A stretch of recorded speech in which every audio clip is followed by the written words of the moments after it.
Welcome in to Check the Mic. Steve Palazzolo, Sam Monson. We're back, Sam. This time talking NFC North. Our second official episode of Check the Mic here. Of course, we had some bonus content out there before, but we're into our season previews. Just a reminder, we used to do this across 4 shows, 2 divisions per, but we're giving every division their own show this year, Sam, previewing the 2024 season. Yeah, let's go. Football's just around the corner. We're building up to it and doing these previews. All right, so we've already got the NFC East in the books. We're on to the NFC North right now.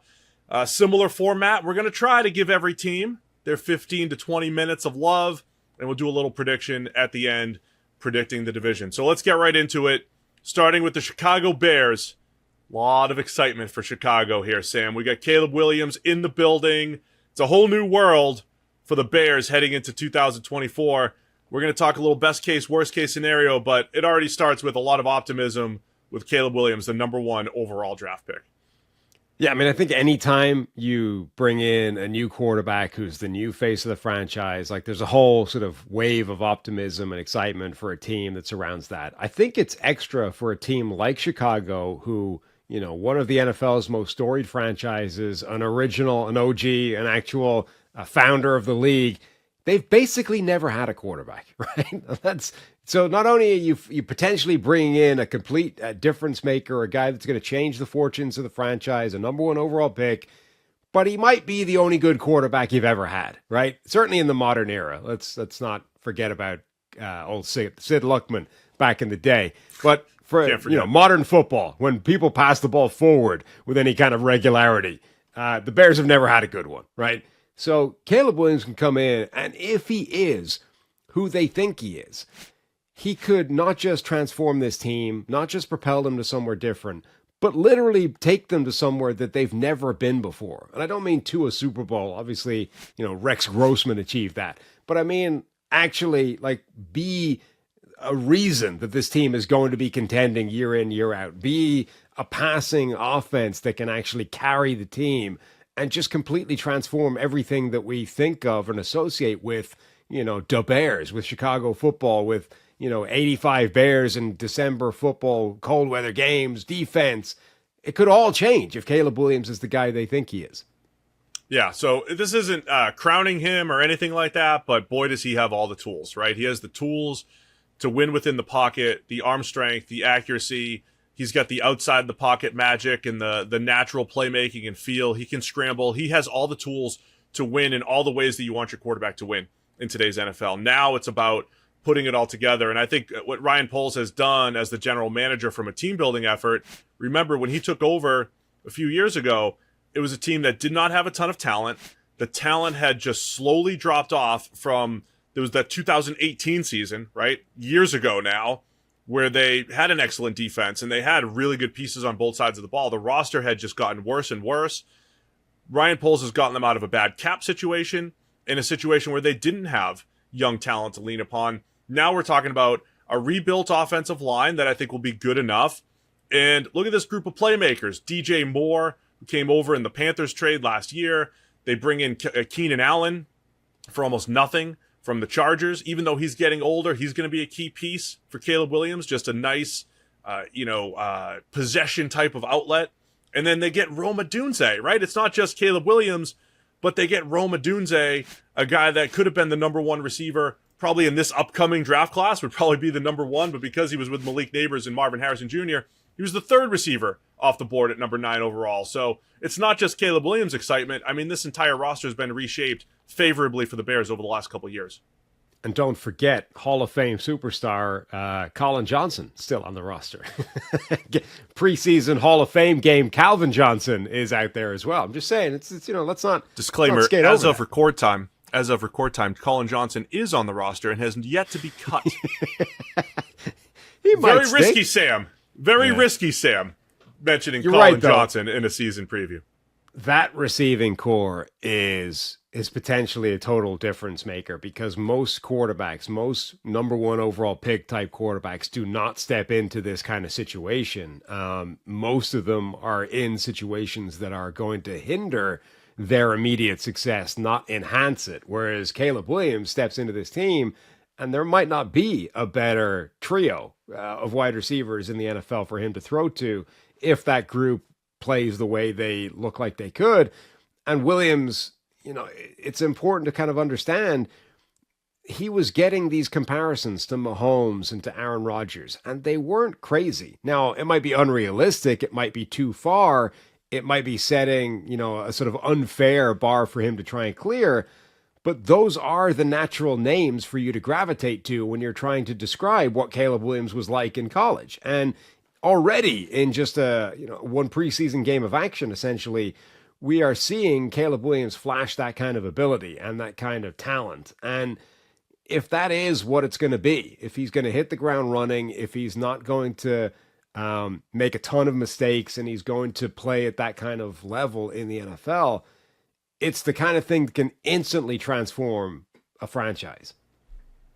And when you look at the way those playmakers fit together, I think DJ Moore and Rome Odunze playing on the outside. Keenan Allen, again, at this point in his career, is he going to be, stretching the field or defeating man coverage? Probably not, but there's going to be certain games where Caleb Williams just has to read it out, find the open man against zone. Keenan Allen's going to get open and be that outlet underneath. You have Gerald Everett as an athletic tight end, Cole Kmet as a good solid all-around tight end, and then DeAndre Swift now coming out of the backfield with his big playability. There's a lot of potential on this Bears offense. Offensive line, again, I think they were probably blamed a little bit too much for what happened with Justin Fields and the sacks that he took. We know that the quarterback is largely responsible for not only sacks, but often pressure. And Justin Fields held the ball so long, it probably made the offensive line look worse than they were. I think it does have that mid-tier type of ability. Tevin Jenkins, probably the best player on that team. On that line, Braxton Jones was outstanding as a fifth-round rookie in 2022. He has a lot of ability. First-round pick Darnell Wright.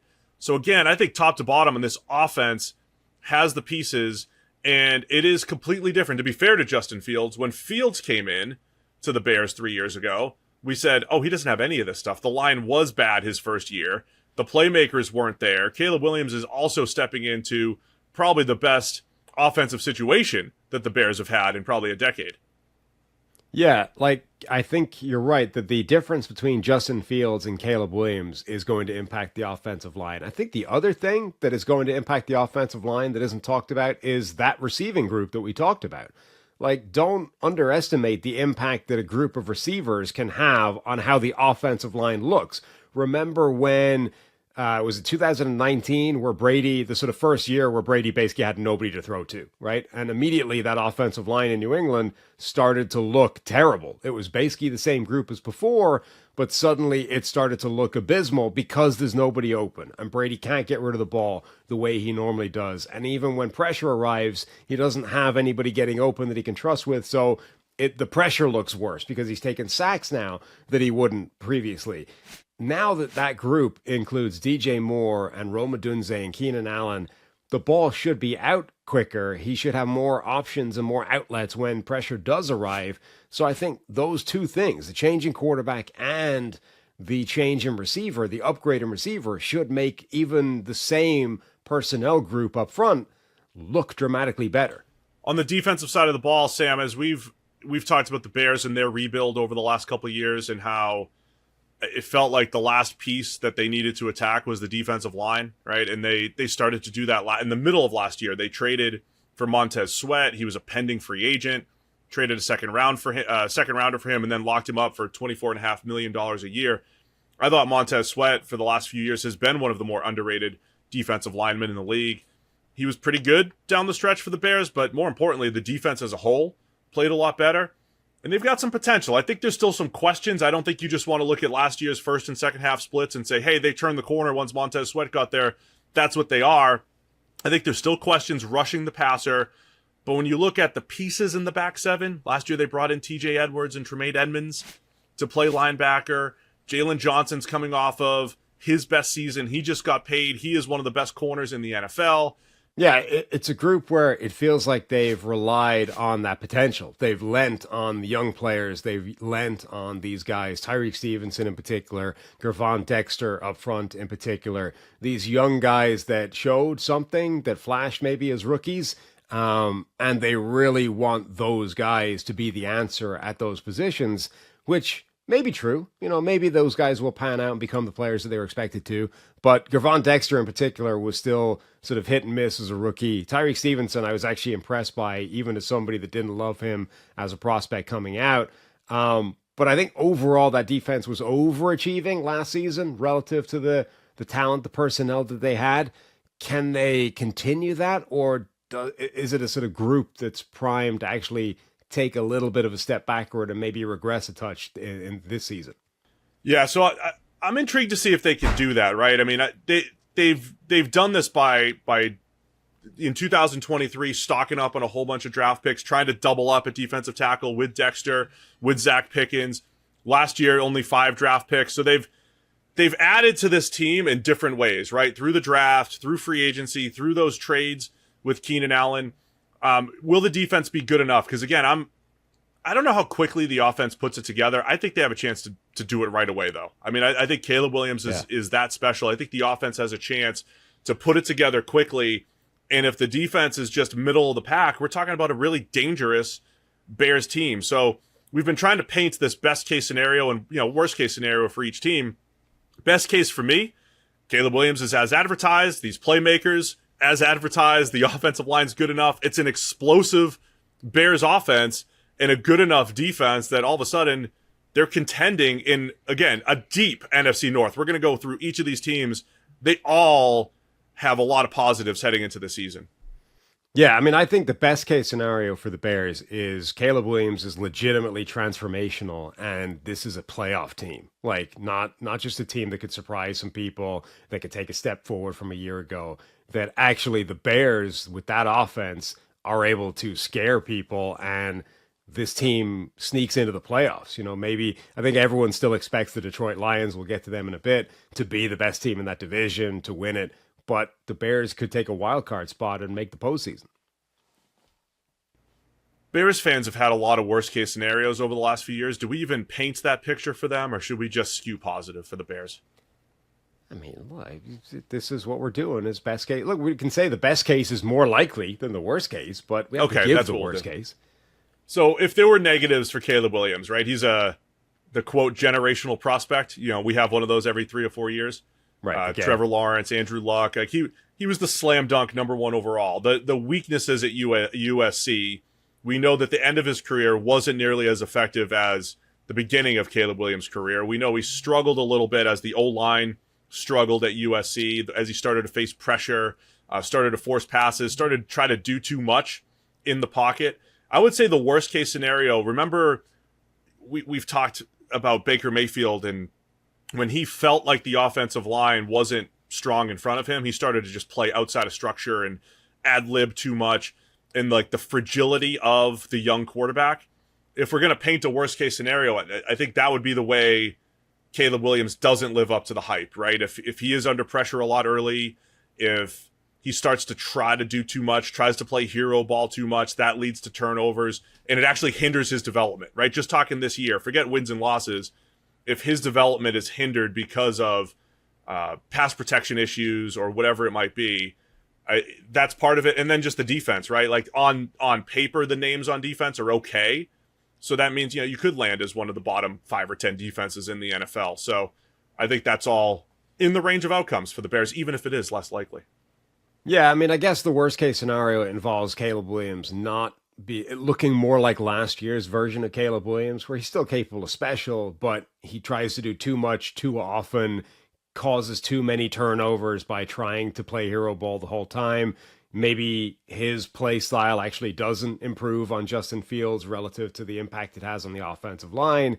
And generally, it's just not this transformational jump forward that it has the potential to be. Also trying to highlight a key player or unit for each team. Where would you go for the Bears? I mean, obviously, Caleb Williams is the key player for this team, but if you're Agreed. looking beyond the obvious quarterback that the correct answer is, You could focus on the offensive line. I think that whole dynamic we talked about is going to be interesting to see. Other than that, it might be Gervon Dexter, who we talked about, the big defensive tackle, who was an inconsistent player in college, was inconsistent as a rookie, but is young, is talented, is physically gifted, and I feel like they're relying on him quite a lot to actually be a difference maker in the middle, with Montez Sweat being the sort of main source of pressure on the edge. I was going to go with Dexter and really the D line as a whole. I think it's if that line, I mean, if Dexter lives up to the second round hype, they liked him a lot coming out. He wasn't a very productive college player at Florida, but former 5-star that they were trying to get the most of in a different scheme where they can let him attack the quarterback a little bit more.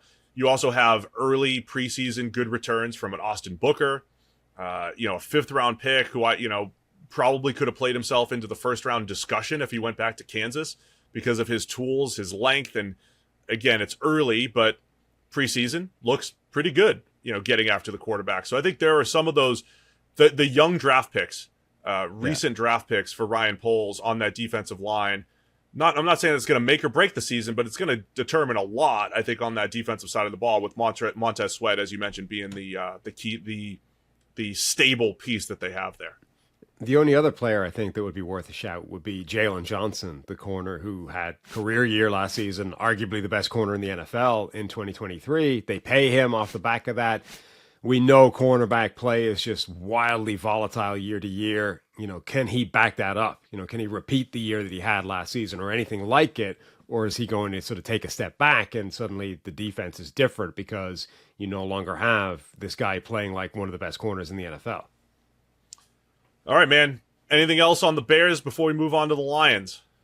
No, I mean, I think a lot of buzz and excitement about Chicago, and there should be. Caleb Williams looks just incredible player and going to be incredibly exciting to watch. I should have said this at the top, but we're looking at one of the deepest divisions in the NFL. I think it's one of the divisions. I wouldn't be surprised if any team makes a move, if any of these 4 makes the playoffs. No matter what happens, I think we're looking at 4 good teams here, and they're going to beat each other up a little bit. That brings us to the Detroit Lions, a team, man, we've talked about this the last few years. Their team-building effort, brick by brick by brick, and they've continued to just get better and better, and the results have gotten better and better. From a team that was picking number 2 overall to a team that was on the very outskirts of the playoffs in 2022, one game away. Remember, they played Sunday Night Football thinking they might have a chance to play for a playoff spot, but Seattle lost or Seattle won against the Rams in the afternoon, and then the Lions last year make it to the NFC Championship, finally win a playoff game for the first time in 30 years, and then plays away from going to the Super Bowl. So the Lions have just continued to get better and better every single year, and they look like they'll be very much in the mix once again for that elusive Super Bowl berth. Yeah, could and maybe should have beaten the 49ers in the NFC Championship game and actually gone to a Super Bowl. It's not like they just reached the championship game and then got blown out by the team that was obviously going to get there anyway. I mean, they were right there. And so obviously this is one of those teams where the best case scenario is championship, right? Is they get past the NFC Championship game this year and they make it to a Super Bowl and either win or lose. But Detroit Lions, amazing to say, given where they've been, previous years, the Detroit Lions are one of the favorites in the NFC and a team that should absolutely be looking at a Super Bowl as the goal this season. So can't say enough about the job that they've done. Dan Campbell, Brad Holmes, what they've done in putting this roster together, the way they approach it, the coaching, keeping Ben Johnson in the building as offensive coordinator, his willingness to stay there at what is a good sort of situation rather than taking what may be a less than ideal head coaching availability each offseason, and trying to do this here in Detroit and restore the roar, right? Win a championship. Love it, Sam. That restore the roar. I mean, I've loved it because it felt like they specifically started in the trenches, and now we're sitting here years later. It looks like the best offensive line in the league, right? At worst, they're on paper a top 3 offensive line, but top to bottom with Taylor Decker and Penei Sewell at tackle. Not only one of the best tackle duos in the NFL, Sewell a rising star.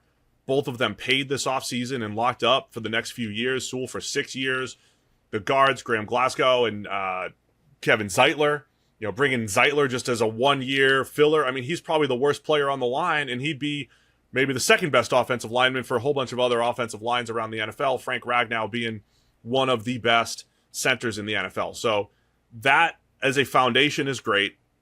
And then you add in, I just love the way they've built the rest of the skill positions on this team, right? I mean, co-worker now, Amon-Ra St. Brown, teammate, I should say. Teammate, a 33rd team here, Amon-Ra St. Brown, one of the best slot receivers in the NFL. The dude just gets open, a third down, move the chains machine, all the Jamison Williams hype with his speed and ability to stretch the field, and we saw flashes of that last season.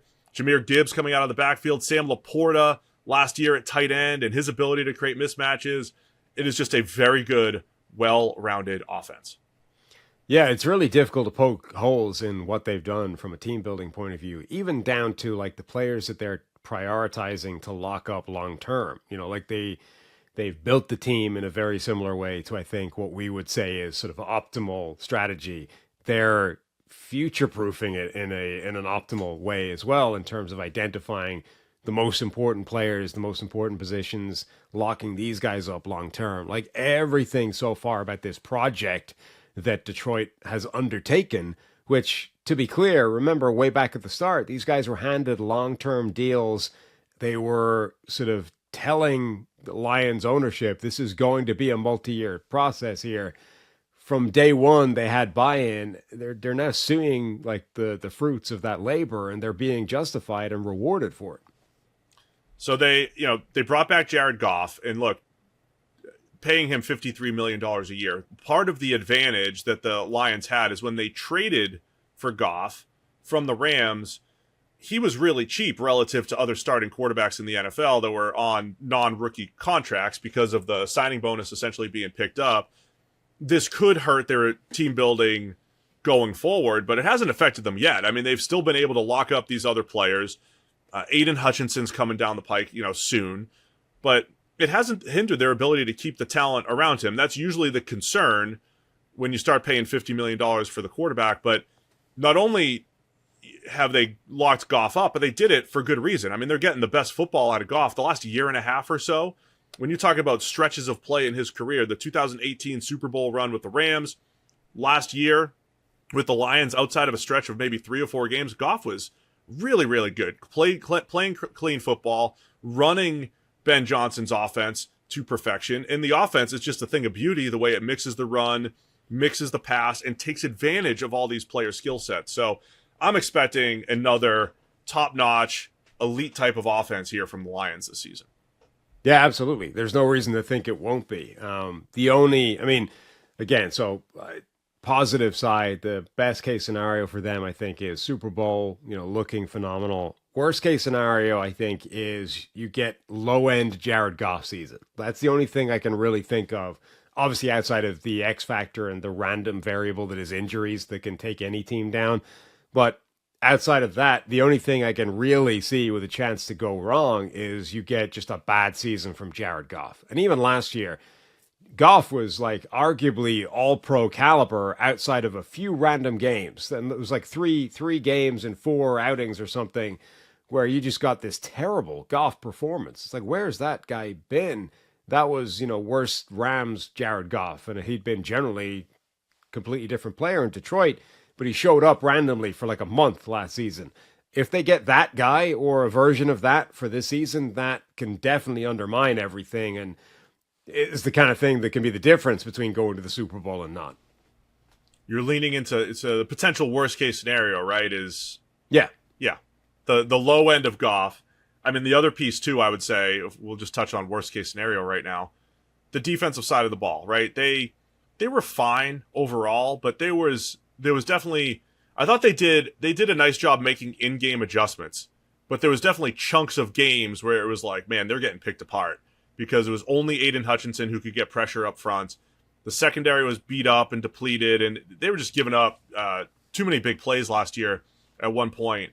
But I think that's why I'm so excited for what the Lions have done this offseason. It feels like every single potential hole, just adding in a DJ Reader on the defensive line, trading for Carlton Davis III to play corner, and then drafting 2 corners in Terrion Arnold and Ennis Rakestraw. I mean, they have taken those few pieces that could lead to a worst-case scenario and seemingly tidied them up. So just to finish the thought, though, the back 7 had some issues last year. If those continue, maybe they don't get the second pass rusher opposite Aiden Hutchinson. I do think that leads into, a lot of pressure on guys like Marcus Davenport and James Houston to provide that, DJ Reader to push the pocket. But I guess worst case would be Goff regression, which is always in the range of outcomes, right, and the secondary really not taking the step forward from last year. But I'll be honest, I love the moves that the Lions have made to make sure that that doesn't happen. Yeah, like they've done such a good job, not just this offseason, but like the last couple of years of pivoting or going to plan B, and trying to mitigate decisions that haven't necessarily worked. Because we're praising this whole project from start to finish, but it's not like everything they've done has worked, right? They've made mistakes, but what's been really impressive is they've quickly identified those mistakes, done a really good job of fixing it, right? And finding a way of going around that and pivoting to a different plan B or C at a certain position. But at some point you need at some point you need the player, right? So you might swing and miss a couple of times. Like at some point you have to connect with the ball, otherwise you're going to get struck out and it's not going to work, right? So the secondary, they did a really good job of pivoting multiple times now. But one of these players, sooner or later, needs to actually work out. Otherwise, that will remain a problem spot. And that's, I guess, the other sort of area. The Jared Goff down year is the obvious potential bear trap for them. But if they simply don't solve one of these problem spots, the other edge rusher position or a cornerback, that can still haunt them. Back to best case scenario again, all the moves pay off. I mean, they went from number 2 overall pick to a 9-win team to plays away from being in the Super Bowl. They could continue that progression, right? They are good enough to make it to the Super Bowl and I think win it. So that's a possibility this year for the Lions. I think it would take Aiden Hutchinson having help up front. They took the 1-year flyer on a Marcus Davenport, who's never played over 500 snaps in his career. But when he's healthy, he's a good, effective pass rusher. He's a pretty good player as a complementary piece. If he could be the guy to supply that opposite Aiden Hutchinson. Alim McNeil had a breakout season last year. DJ Reader, when he's healthy, impossible to move at the point of attack. And those 2 big dudes pushing the pocket on the interior, I think adds a lot. James Houston, back in 22, had that incredible 100-snap stretch where he looked unblockable as a pass rusher. So there's a lot of what-ifs there, especially at edge. But you just need one of those guys to hit to provide some help for Aiden Hutchinson, who has become one of the best edge rushers in the NFL. And again, from a secondary standpoint, a mix of Carlton Davis the third has been just like a really steady, effective corner. And getting him for a mid-round pick and paying him $14 million for 1 year, I mean, it's a pretty good deal for the Lions trying to make a Super Bowl run while also drafting 2 corners for the future there. So I think they've got the pieces in the secondary to be better, to have the pieces up front to rush the passer better, and I think the offense is probably, as well-rounded as any offense in the NFL. Yeah, I mean, particularly the corner, the sort of insulating double dipping at corner, if either one of those guys hits right away, they're in good shape. If both of them hit, obviously it's a great problem to have or a great depth to have, but they only need one of the 2 guys, and it doesn't, necessarily need to be Terrion Arnold, the first-round pick. It could be Rakestraw. But if one of those guys plays well right away, they're in a great position, I think, in the cornerback spot. Yeah, I know you and I both loved Arnold. I mean, I thought he was the best man coverage corner in the draft. I thought he was excellent. Movement skills and ability to just be sticky in coverage. Rakestraw's had really good returns so far during camp and in the preseason. So you're right. I mean, that's why you double dip. It's a position of value, position of need. you double up on it, and even if you hit 50%, you're helping a spot. You're finding a starter. Key player position group for the Lions this season, Sam. Yeah, I mean, with most teams, it's the quarterback, right? So you could easily say Jared Goff based off the idea that if he plays badly, that could be their worst case scenario. But I do think it's what you identified earlier. It's that pass rush opposite Aiden Hutchinson. They've been trying to find that guy, whether it's James Houston taking a step forward, whether it's Marcus Davenport finally putting his season together to try and earn himself the long-term contract somewhere. I think finding that extra guy on the edge on the other side of Aiden Hutchinson is a really important thing, that if they can do that, this defense becomes really, really difficult to score on. Yeah, it's the same thing for me. It's the pass rush. It's helping Aiden Hutchinson. It's probably the same thing I said last year, and it didn't come through for the Lions. And I think, I'm not saying that's why they didn't make the Super Bowl. That there's other reasons. But I think that's the biggest key. If they're a little bit more consistent on defense and as explosive as they are on offense, and by the way, the thing that ties this whole thing together, I think Dan Campbell and his aggressiveness, I don't think it's blind aggressiveness. I think it's the right moves, man. I mean, him going for fourth downs and treating third down differently, I think all that ties into how dangerous the Lions are. But if they don't have that second, maybe third pass rusher, makes it a little bit more difficult on the defensive side of the ball. I'm curious to know what happens around prediction time, because we're in rarefied air here, I think, as the Lions are the favorite in the North, but it's a good North. I mean, it's a good group of teams, as I've said, including the Green Bay Packers, who last year at this time, well, here's what I was saying, Sam. A year from now, they'll look dangerous. So here we are, a year from now. And what I would say is they accelerated that timeline. Right in the middle of last year, Jordan Love starts looking like a star. Those young wide receivers start to get on the same page as Jordan Love, and before you know it, they have an explosive offense, and they're the youngest team in the NFL, and they have all the pieces to get up there and challenge the Detroit Lions. Yeah, I mean, the Green Bay Packers, I think, are one of the most interesting teams in the NFL, because for the second year in a row, they have the youngest roster in football. They have Jordan Love, who is fresh off the back of a second half of the season where he looked like the best quarterback in the NFL, got paid accordingly, top of the market money, but it's still a crazy small sample size of elite play for him. So we don't really know if that's who he's going to be going forward. But it means that, like, Green Bay have almost created this sort of video game roster where they've just gone for youth and young guys and, potential everywhere, and very little in the way of sort of older, established players. And we don't and everyone's excited by that because youth equals potential, right? So the youngest roster in the NFL equals the most potential in the NFL. But it might not necessarily be the case. Except that they've already shown themselves to have quite a high level of potential by making the playoffs, by, almost sort of knocking over an elite team in the postseason. And so on the one hand, it's very easy to talk yourself into this idea that, well, if all those young guys take a step forward this offseason together and Jordan Love continues to play like the best quarterback in the NFL, then this is an elite championship caliber team. It's also sort of easy to say, well, that's not the way that always works, right? All these young guys don't necessarily take this nice, neat, linear step forward together.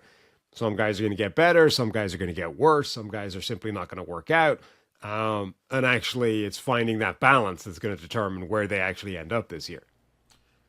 It's part of the reason why you're saying I think they're such a fascinating story is, has any team done as well as the Packers at simply developing players? I mean, the Jordan Love story as a whole, drafting him in the first round, sitting him for 3 years, putting him out there as the starter, giving him this, hybrid contract. Hey, go prove it, but we'll give you a little bit of money. Takes him some time, and then before you know it, boom, looks unbelievable. In addition to Dontavian Wicks is a 5th-round pick. We drafted all these other receivers, but Dontavian Wicks could be the best receiver. Romeo Doubs could be the best receiver. Christian Watson, Jaden Reed. They have 4 receivers all competing. Like, who's the actual top target here? They have 2 tight ends that they drafted last year in Tucker Kraft and Luke Musgrave. They have drafted in volume. They always love to double up at position groups.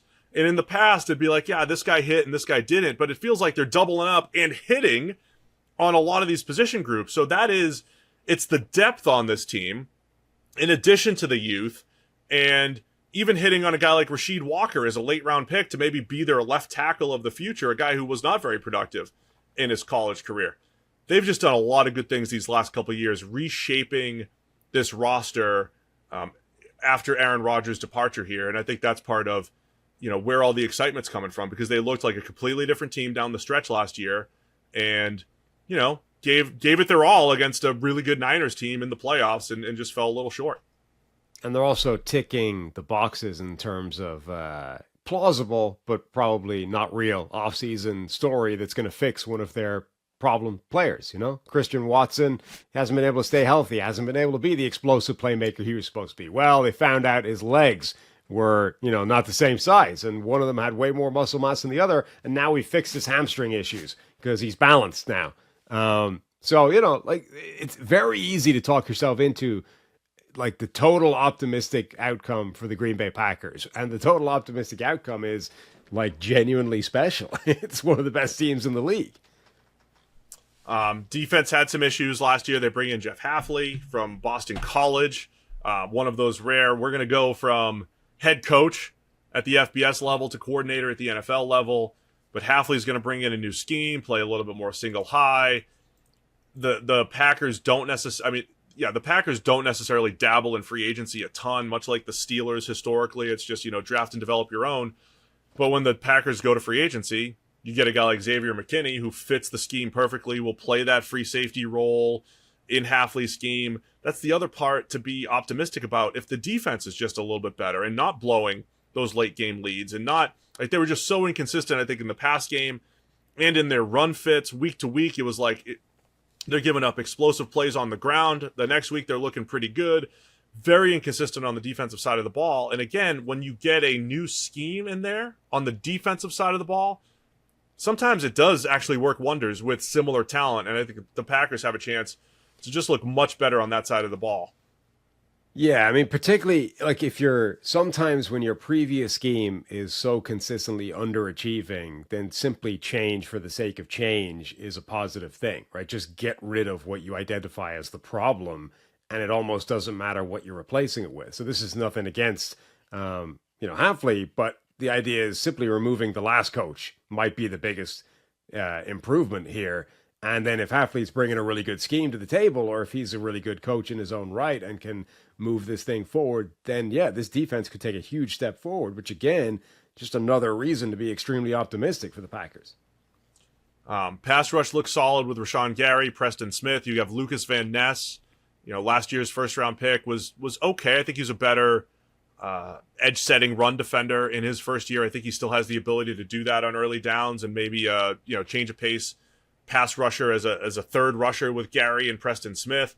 So again, I think they have pieces to at least be reasonable on the defensive side of the ball, but this team, let's paint best and worst case scenarios. Best case scenario, second half was real last year.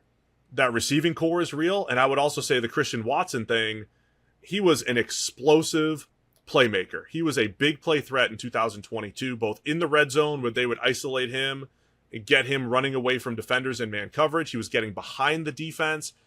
Add a healthy Watson to what we saw last year with Dontavian Wicks and Jaden Reed as rookies and Romeo Doubs as the veteran of the group, and a solid offensive line, a reasonable defense.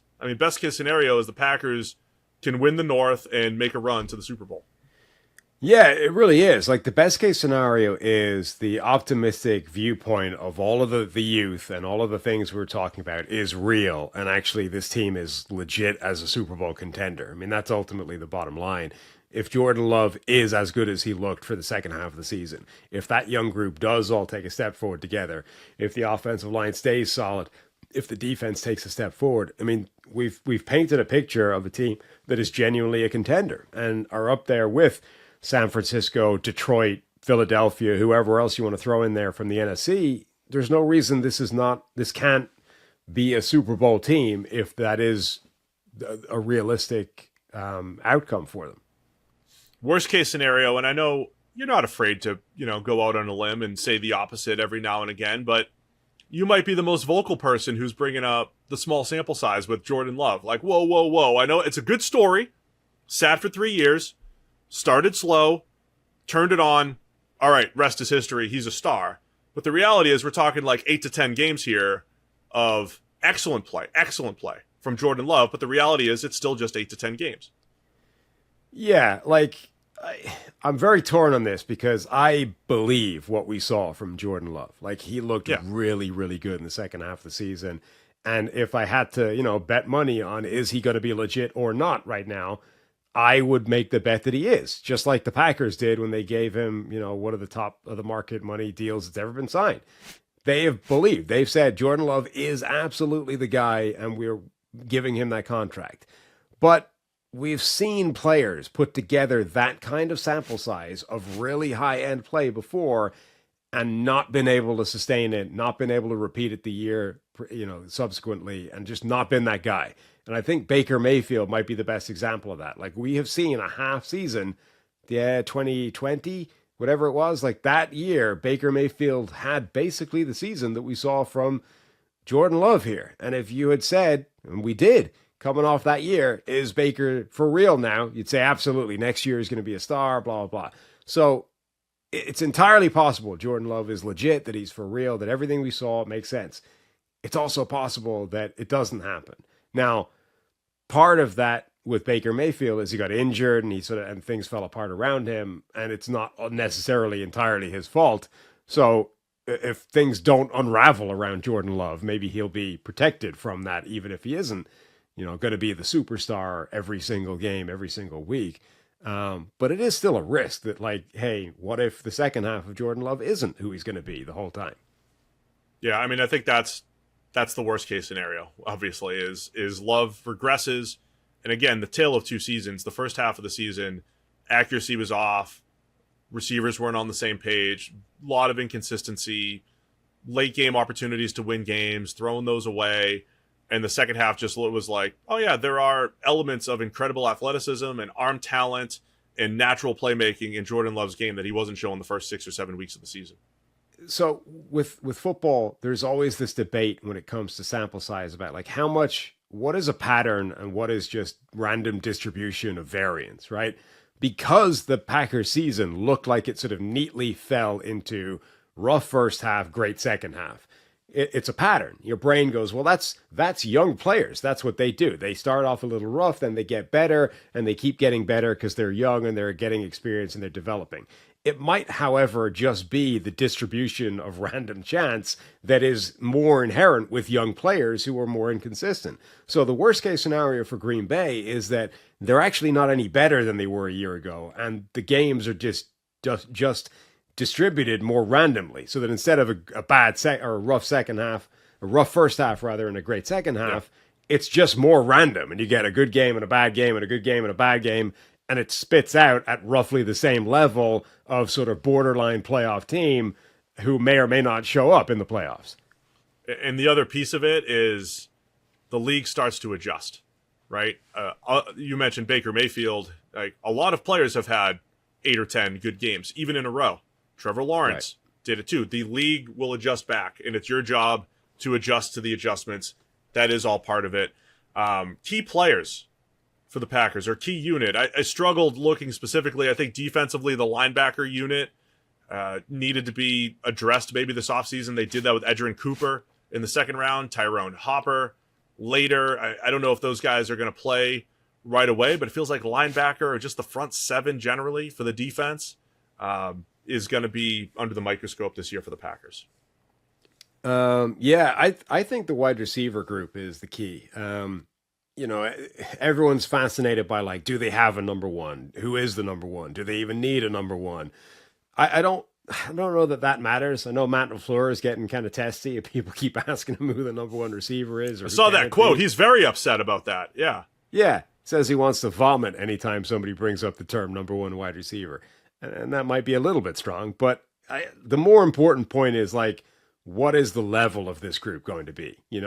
Are they going to actually get better than a year ago? Or Like Romeo Dobbs, I think, is a classic example of like the entire receiving core right now might just be a collection of Romeo Dobbs, which are these guys that show really well in preseason, are definitely useful NFL players, but may have a level that they don't go beyond and like may never become better than that. And he's just sort of, and if they just have 4 or 5 of these guys that are like, okay, useful NFL players, but there's no consistent difference maker, is that good enough? Or, does Christian Watson now rebound now that he's got his hamstrings aligned and calibrated? Does Jaden Reed take a step forward in year 2? Does Dontavian Wicks actually become a legitimate number 1? Like, is he the guy that's going to emerge in this receiving core? Just generally what this receiving core is going to become with all of these young players who were basically all in like their first 3 years in the league. I think the number 1 discussion is valid if you have a receiving unit like the Patriots had last couple of years, where the collection of guys, it's like nobody's actually that good. And if you had a number 1 receiver, everyone can do a little bit less, and that's good for the team. I think in Green Bay's, in their case, I don't think the number 1 thing matters because I think they're all good, and they're all in their first 3 years in the league. Christian Watson as a deep threat, Jaden Reed as a shifty, change of pace, slot receiver type, Dontavian Wicks as a vertical threat, intermediate threat, Romeo Dobbs as the high-end possession type. They have all the pieces they need. Luke Musgrave as a mismatched tight end. They have all the pieces they need. Will they be a key? Absolutely. Completely agree. And again, I'm interested to know where you're going to pick the Packers, because I think the range could be anywhere in this NFC North. Anything else on the Packers for you? They don't need a number 1. They have plenty of pass-catching weapons. Yeah, just because that how heavily invested in the youth movement they are, I think they have one of the broader range of outcomes of teams, in the NFL. They could go all the way from Super Bowl to, not really any better than a year ago, and maybe actually it takes a step backwards because of the inherent volatility of a bunch of young players. All right, for the final team in the NFC North, we had to change our clothes and change our setting. We had to change everything, Sam, because the Vikings are doing a lot of stuff here during the preseason, including having some injury issues pop up again with J.J. McCarthy's injury, so the pre-record didn't work. So here we are with some updated Minnesota Vikings analysis, coming off a year where they did come back down to earth a little bit with that playoff year in 2022. They weren't winning all those one-score games as often last year. They had Kirk Cousins injured. They've moved on from Cousins, and we got to talk a little bit about that. They draft J.J. McCarthy in the first round, brought Sam Darnold in to be that bridge type of quarterback, hold the fort a little bit until J.J.'s ready. But unfortunately, after one impressive preseason outing from J.J. McCarthy, knee injury, he's out for the season. It's going to be Sam Darnold's show. So just give me, right off the top, your high-level thoughts on the Vikings heading into this year. Yeah, it's a brutal blow for the Minnesota Vikings. Obviously, they were a really interesting team this year, and they still will be, but for different reasons. But they'd finally put a stop date on the Kirk Cousins thing. They'd said, look, you're a good player, Kirk, but you haven't taken us where we needed to go. You keep wanting more and more money on these escalated contracts. Here's the line. This is how much we are willing to pay you, and anything more than that, you have our blessing to go and try and find it in free agency. And that's exactly what he did. The Falcons were willing to go higher. That's where he went. The Vikings were like, okay, we're positioned to go get the next guy. And I think they played that very well in the draft. They stayed disciplined. They stayed more or less where they were picking. They moved up one spot right at the end just to make sure that they got him. But they were able to get their guy, J.J. McCarthy, that everybody expected them to draft without, trading the farm to make it happen by trading up to 4 or 5. And then, as you said, really encouraging preseason debut. Okay, he made a mistake with an inaccurate pass and got picked off, but outside of that, he looked outstanding and looked ready. Looked like a guy that actually he could take the starting job from Sam Darnold sooner rather than later. Maybe we'll give him a week or two to get his feet wet, but he could be the starter for this team quickly into the season. And instead, that went from JJ's got a sore knee. We're going to take a look at it. The imaging, we'll go in with surgery. We'll see if it needs to be cleaned up. And then actually, no, it was torn meniscus. We're going to repair it properly, and he's done for the year. So it feels a little bit like the Jets a season ago where, we were all excited about Aaron Rodgers and the Jets, and then 4 snaps later, it's like, well, that's done for a year. McCarthy, the same thing. Like, a lot of reasons to be excited for the Vikings.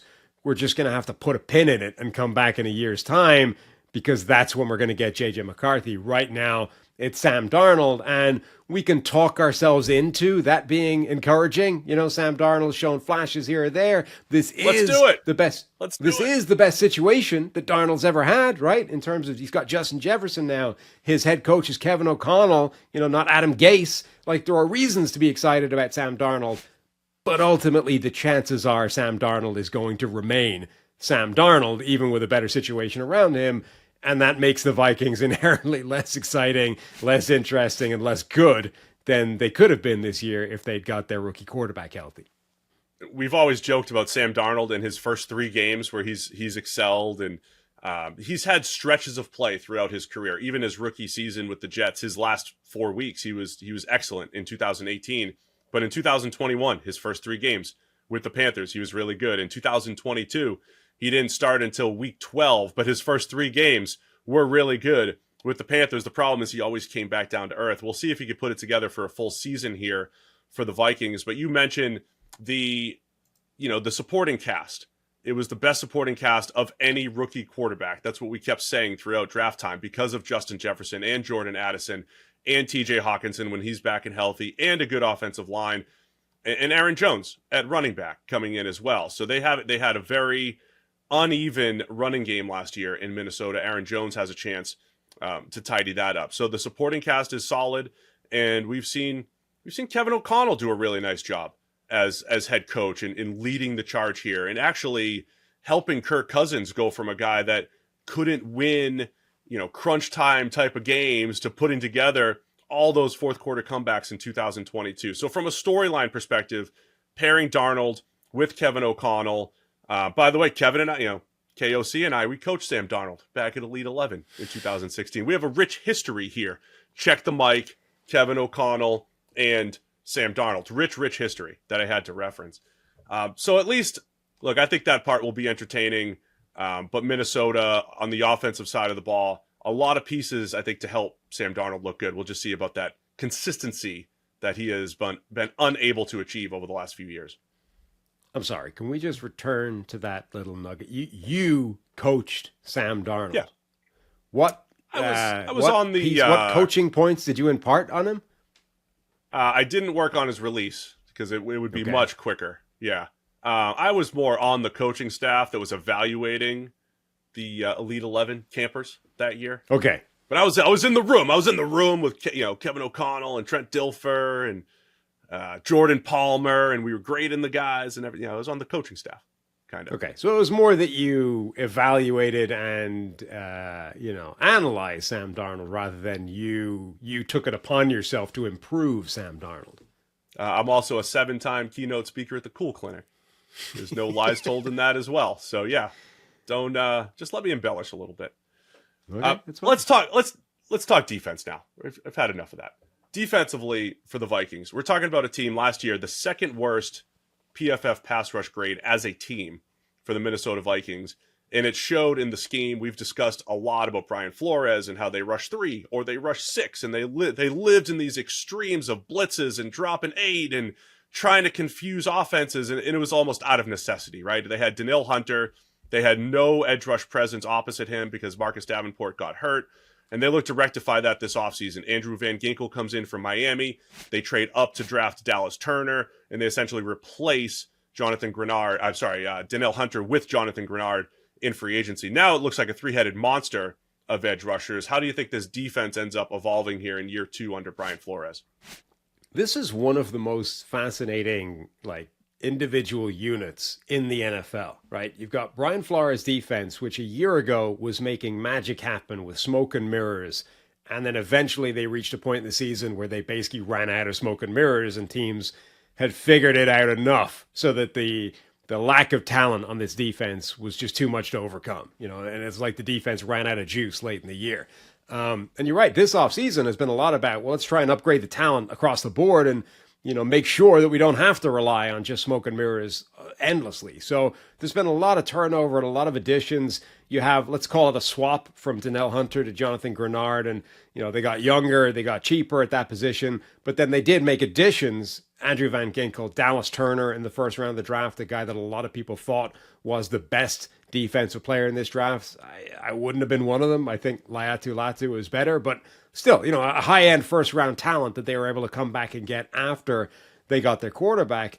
Then you've got Ivan Pace Jr. at linebacker, this fascinating sort of undersized bowling ball, human rocket that they had a year ago, a real surprise package. They add Blake Cashman in the offseason, another unconventional body type, short, stumpy arms, not your traditional linebacker shape human. They now have a pair of these guys in the middle. Their safeties are as good as ever, if not better, because apparently Theo Jackson has been a find for them. So now they've got Josh Metellus, Harrison Smith, Theo Jackson, Cameron Bynum, like 4 or 5 safeties that they want to get on the field.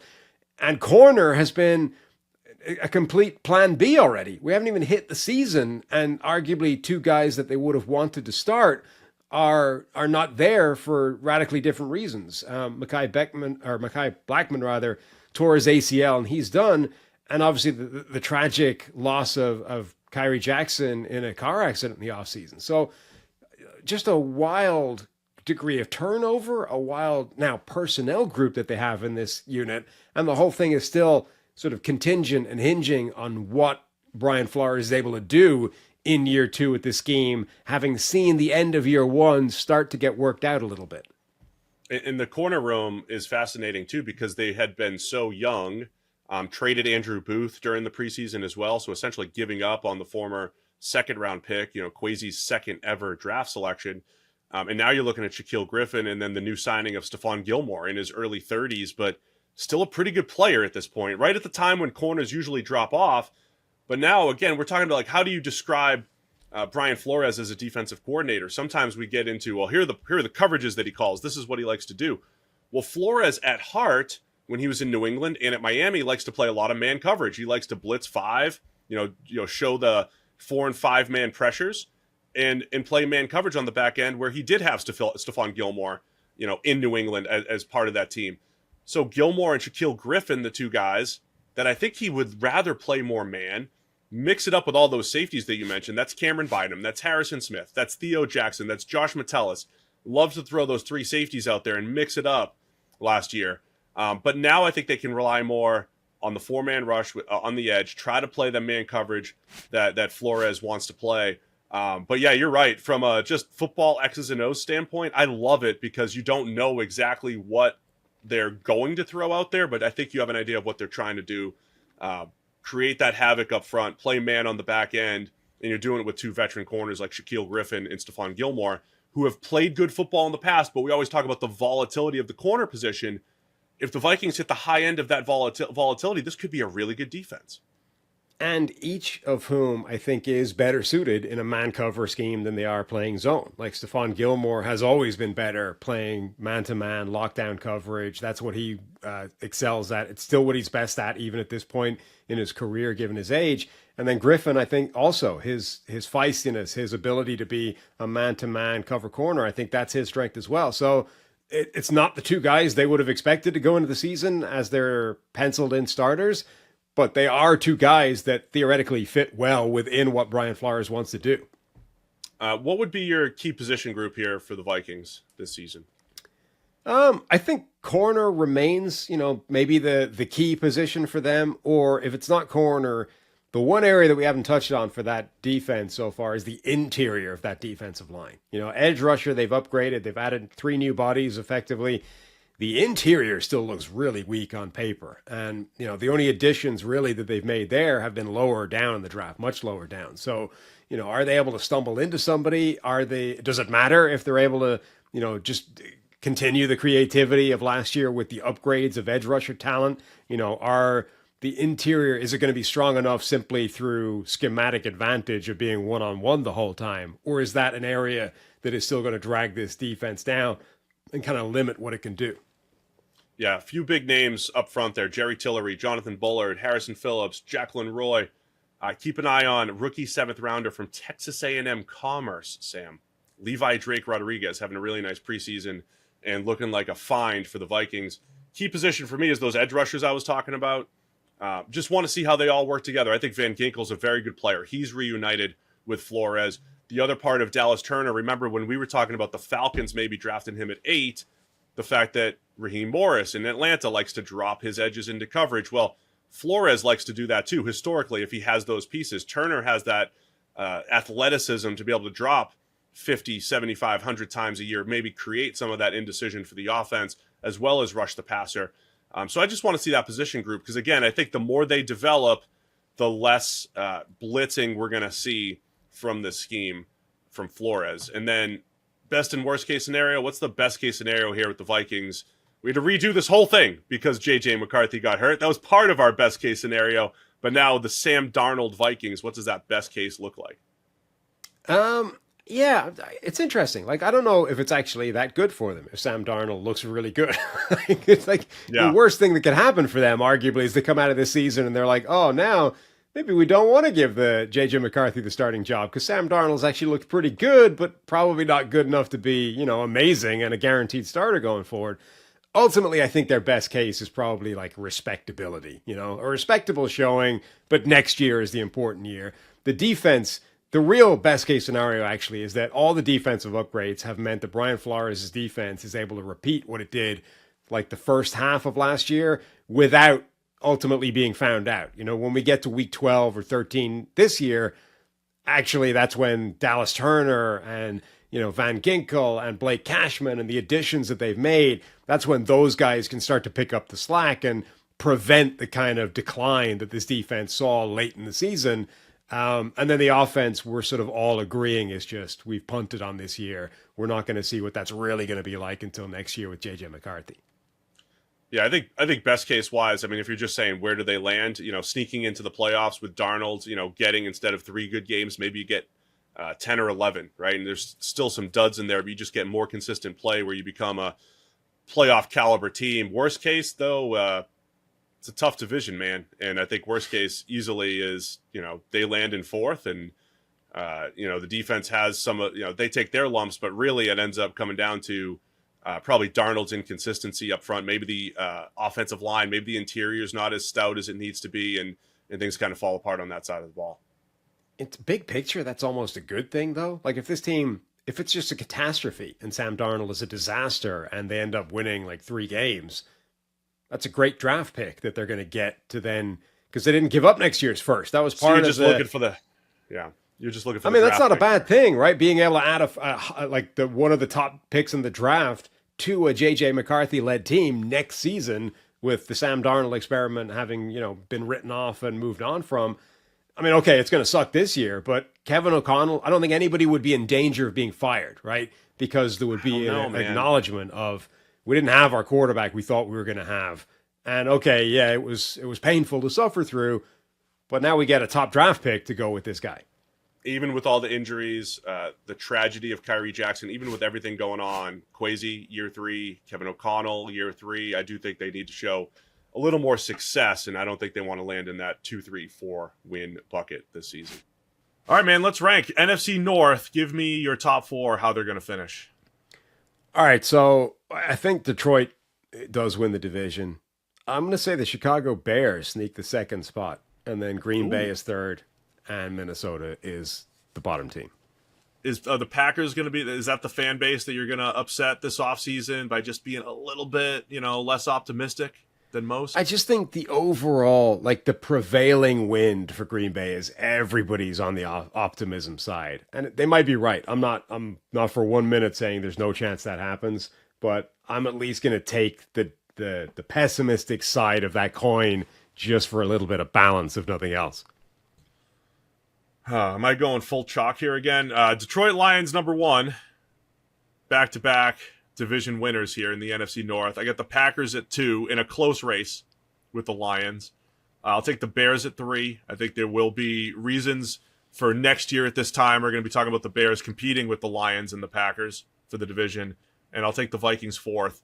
I don't hate the Vikings. I just think that this division is good. I really feel good about pretty good about all 4 teams in this division. I don't know if it's as deep as the AFC North, but it might be second. It's up there when we're talking depth and potential of divisions and division strength. So Vikings, a reluctant 4th here, even though I think they're a little bit better than the last place team. Yeah, no, I don't expect them to be bad. I just think that they're probably a clear 4th best team in this division. All right, that'll do it for the NFC North. We're going division by division. Be sure to check out the NFC East and then every other division as they drop. And don't forget, if you're just finding us, if you just showed up for the episode, hit that subscribe button, whether it's on the podcast, whether it's on YouTube. We're a new show, but it's, Sam and I. Same show we've been doing for 10 years, but it's under the 33rd Team banner with all their great guests that we're going to have throughout the season. And it's the usual 6+ hours of content every single week during the NFL season, breaking down every game, previewing every game, and all sorts of fun other stuff. So be sure to subscribe wherever you're listening or watching. Thanks to everybody for tuning in. We'll see you again with more of Check the Mic.